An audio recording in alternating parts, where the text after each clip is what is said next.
O Religária de hoje conversa com a mestre em Ciências da Religião pela PUC Minas, Patrícia Simone do Prado.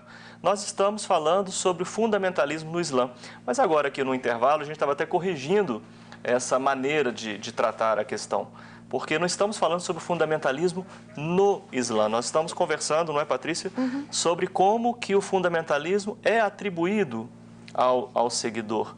Qual que é a diferença fundamental aí nessa questão? Sim, porque como é um termo que eu posso aplicar em qualquer religião, o Islã é mais uma religião que recebe essa categorização.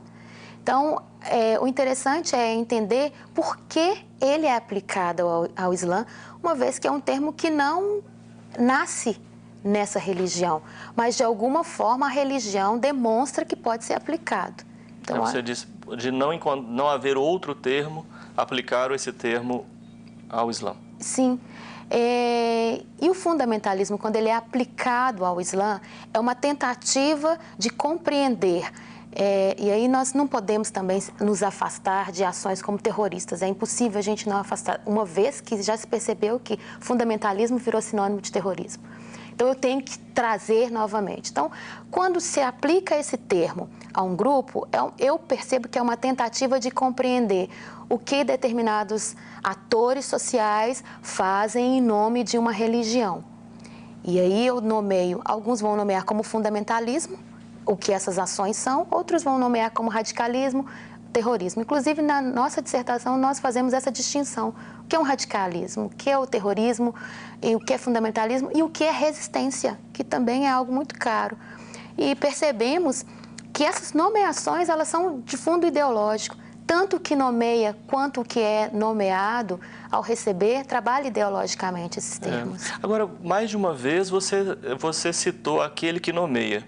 A mídia nomeia, a mídia disse, a mídia, em relação ao Islã, usa o termo tal.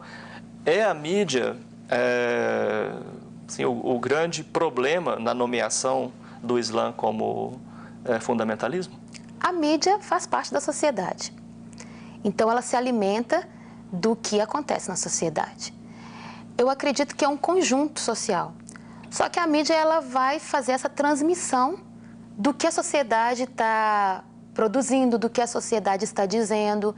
Então, a nomeação, ela vem de fora. E você está dizendo, a nomeação é ideológica, né? É ideológica. E a nomeação, ela vem de fora. É o outro que diz quem eu sou. E aí há um embate também, porque ao dizer quem eu sou, eu posso resistir a essa nomeação ou eu posso aceitá-la e deixar que as coisas aconteçam. E dentro do Islã, o que nós vemos muitas vezes é que essas nomeações vêm, há uma tentativa de dizer, não é isso, porque os próprios muçulmanos, quando nós os pesquisamos, eles são contra o terrorismo e por isso eles não aceitam, eles acham que não deve ser nomeado como fundamentalista porque perceberam que o termo já se perdeu.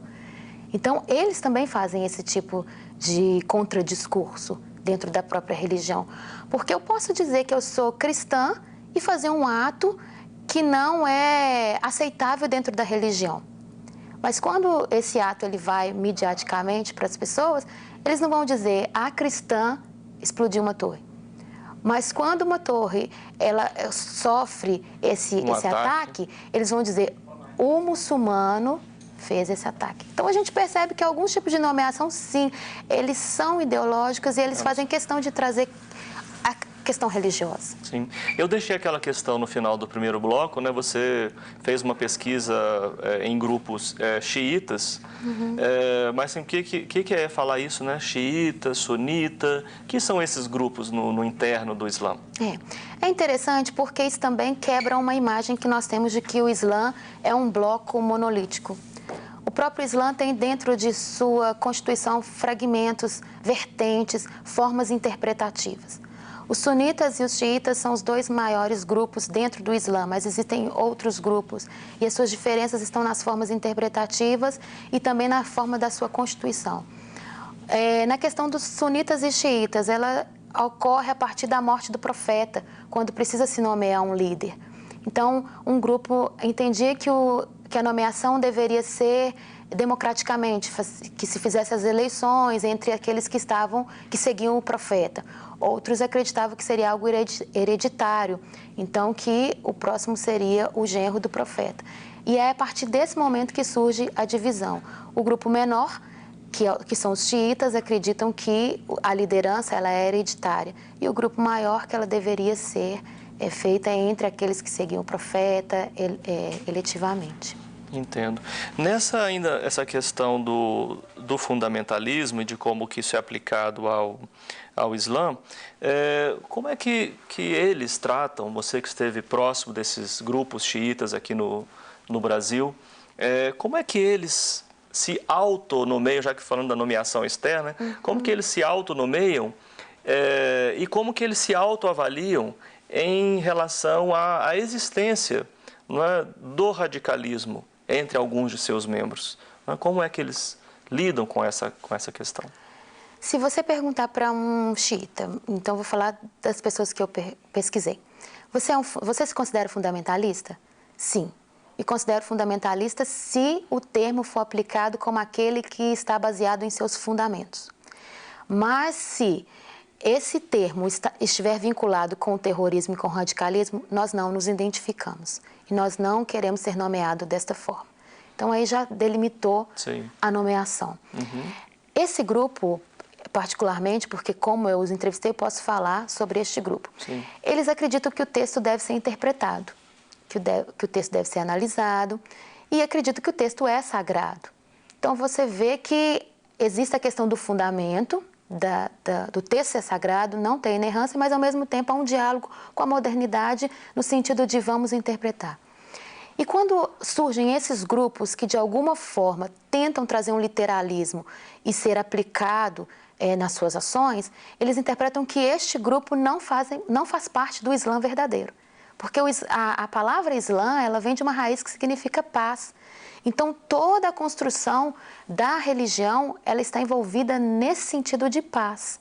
O que talvez as pessoas confundam é que a paz que o Islã procura, ela não desvincula da justiça. E a justiça, muitas vezes, ela vai requerer de você uma ação que pode vir como resistência. Então, por isso que eles fazem uma diferença entre terrorismo e resistência. E vou dar um exemplo do que seria resistência.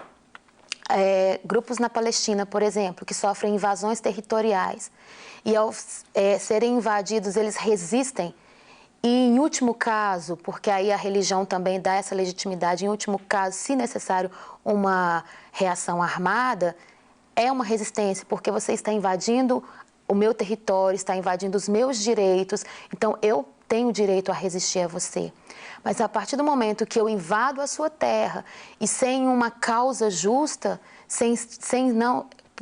fugindo da questão da resistência, é um ato de terror que não tem base nenhuma disso, então você não está dentro dos princípios do Islã. O Islã não aprova um ato terrorista. Sim, sim. Você vê, né, no Islã, assim, você vê a capacidade, por exemplo, aqui do Brasil, do Islã se tornar uma religião mais compreendida, mais aceita. Inclusive, você vislumbraria o crescimento do Islã no Brasil? Sim, na pesquisa que você vem fazendo? Vejo, por exemplo, ano passado teve, esse ano também, um encontro interreligioso entre muçulmanos e católicos. Inclusive, o Clodovis Boff estava entre eles.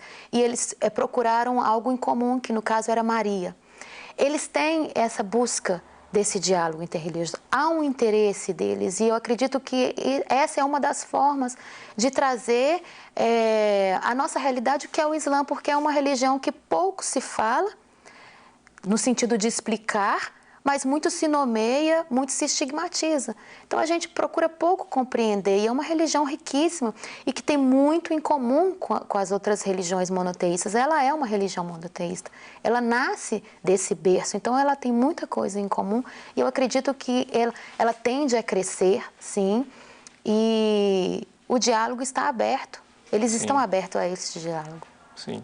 E no caso, essas questões polêmicas, né? E às vezes a mídia a grande nomeadora, né, que você mencionou aqui, ela coloca questões, não só essas que nós colocamos, mas também a questão da mulher.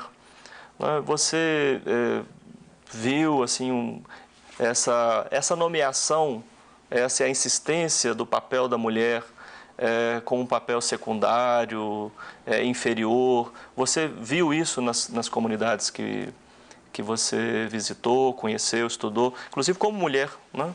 No contato com a religião, como é que foi isso? Interessante porque a minha pesquisa, eu pesquisei homens, não teve nenhuma mulher na minha pesquisa. Mas hoje eu tenho contato com mulheres, virtualmente, mas tenho. E eu percebo a militância delas, a questão de dizer, não, nós desejamos viver assim. O viver assim que eu digo é a questão do como vestir, porque eu acredito que essa é uma das questões que mais se falam hoje, né? Porque você vê uma mulher num país ocidental com um véu ou com um hijab, então parece-nos algo estranho. E a todo momento eu vejo elas tentando nos mostrar que aquilo é uma escolha que ela faz. E hoje realmente eu compreendo, pelos diálogos que eu tenho com ela, pelas falas, pela compreensão um pouco mais do que é o Islã, vejo que é uma escolha que elas fizeram. E dentro da comunidade, né, entre os casamentos, a maneira como eles vivem, é uma forma de viver baseada na religião. Sim. Então, para eu compreender e até para eu dizer se essa mulher é oprimida ou não, eu preciso compreender a religião. Sim. Você realizou essa pesquisa com apoio da CAPES. Isso. E com esse apoio você pôde participar também de um grupo de estudos na USP. Isso. Né? Como que é essa relação com o grupo? É o Gracias, grupo de contexto... Gracias, grupo de contexto islâmico árabe, com a professora Franci Rose, e que para mim foi muito importante porque eles já têm uma tradição, ela já pesquisa há 15 anos o Islã sunita, mas contribuiu muito porque até a inserção no campo, ela é antropóloga, ela me ajudou bastante na própria questão da apresentação ao campo. Sim. Então, é importante para o pesquisador estar Sim. inserido num grupo de pesquisa. E aqui na PUC Minas, você foi acompanhado pelo professor Roberley Panashevitz. Isso. Foi seu orientador. Isso. Meus parabéns pela Obrigada. Sua pesquisa, né? Patrícia foi avaliada com distinção e louvor pela sua dissertação. Agradeço também em seu nome à CAPES. Obrigada. O Religare é um projeto de extensão desse programa de pós-graduação em Ciências da Religião da PUC Minas. Para saber mais sobre o nosso curso de mestrado e de especialização, para rever esta entrevista, ver fotos de bastidores, saber mais sobre a nossa convidada, você pode acessar a página lá do mestrado. A página está em pucminas.br/ppgcr e o Religare fica lá em projetos de extensão. Hoje nós ficamos por aqui, obrigado pela sua companhia, um abraço muito cordial e até a próxima semana com um novo Religare, Conhecimento e Religião.